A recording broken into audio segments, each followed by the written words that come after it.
Como diz Henrique. Henrique, falta só as verdes agora, tá? Vai entrar no clima, né? E agora, eu tô no vídeo? Acho que ele vai dar certo no verde porque eu encomendei um quadro. Você já ouviu falar de Clarissa Torres? É aquela que é meio... A arte dela é meio... Ela faz pin-ups, esse negócio desse. Sim, já. Eu vi no lançamento do livro que tinha os quadros dela. Eu encomendei um quadro a ela, mas é meio...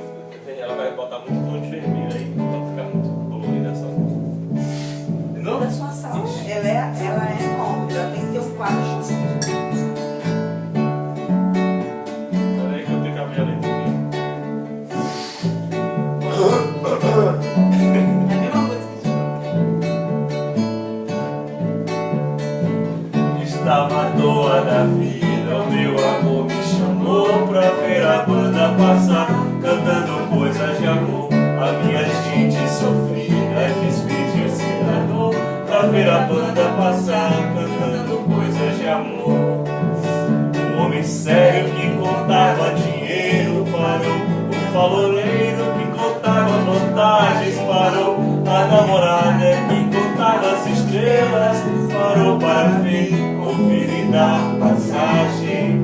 A moça triste que vivia calada sorriu, a rosa triste que vivia fechada se abriu, e a mirada toda se acenou pra ver a banda passar, cantando coisas de amor. Estava à toa na vida, o meu amor me chamou pra ver a banda passar, cantando coisas de amor. O velho fraco pra ver a banda passar, cantando coisas de amor.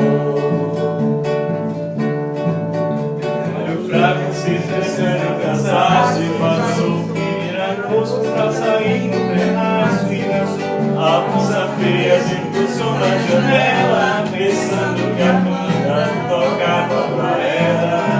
A marcha alegre se espalhou na avenida e sentiu a lua cheia que vivia escondida surgiu, e a cidade toda se enfeitou pra ver a banda passar, cantando coisas de amor. Mas para o meu lisinho, que era do secador, no seu lugar, depois se a mulher passou, e a cada canto, em cada canto mudou, depois se a banda passar, cantando coisas de amor.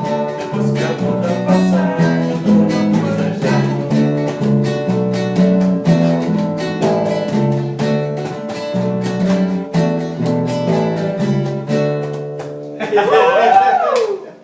Massa! é o quarteto. Ele tava de olho de... Na próxima vez Essa eu baixada aí que eu tava só... Vai, né? Oi. Deixa eu parar, falei isso com o carrozinho. Qual é a próxima? Não sei, vamos ver mais uma gravação? Vamos lá.